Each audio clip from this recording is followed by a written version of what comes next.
Ashama nagaa waaqayyo waaqa jiraataa isiniif haa ta'u akkam jirtu YouTube koolatti kan argamtan hunduma keessaniif nagaan gooftaa isiniif haa baay'atu. YouTube kee subscribe like naa taasisaa share naa taasisaa hunduma keessan baay'een isin galateeffadha. Amma indaanqoo gaazii keessatti akka firoomii keessatti akka hojjetan isin agarsiisa.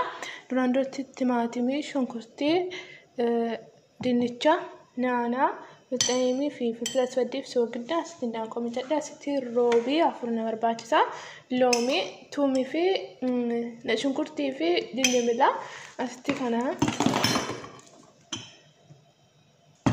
fi maanesi kana barbaachisa chuda chindebe kana gubbatti naqa waliin hojjenna afana tura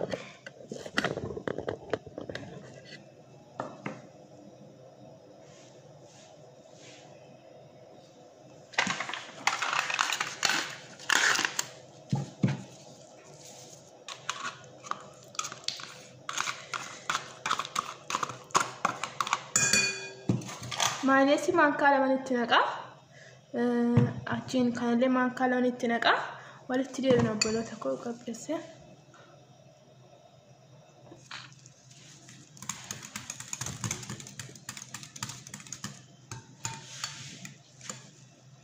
Jembila lomi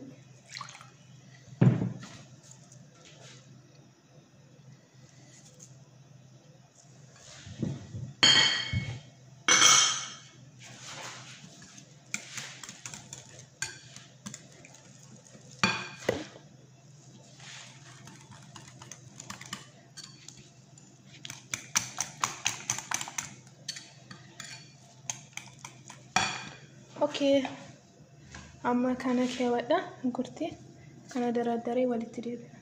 Kinoo amma daraddare kana hunduma shunkurtii jala godheetu maatii taasise waluma irratti nannaqe amma kana maanan godhe seefanii indaanqoo kan hin miicca asii fuudhee kaa'e jechuudha.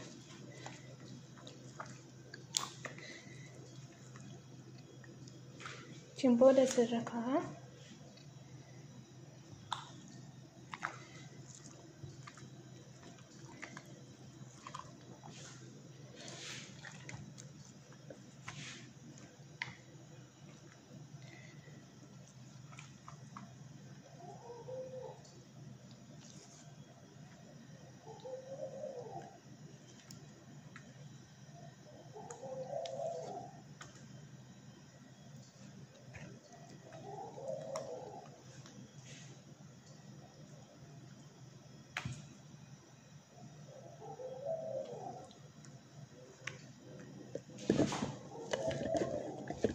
Deebina kana kinoo amma roobi sanbaxaabate irratti naqee jira amma zaatarii diimaadha kuni zaatarii diimaa gubbaa irratti fiffisaa jechuudha.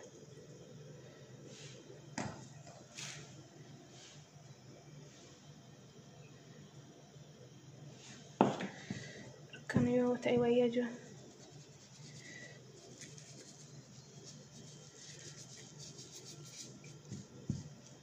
Chimboda amma gaazii jala saabane jechuudha.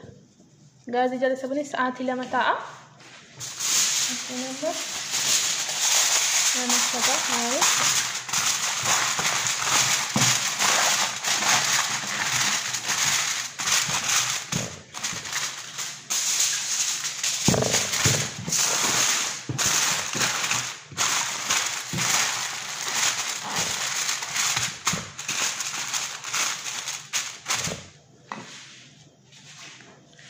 Amma inni keessan galcha gaazii keessa jala saabane sa'aatii 2 ta'a jechuudha. Amma gaazii keessan kaa walitti deebina.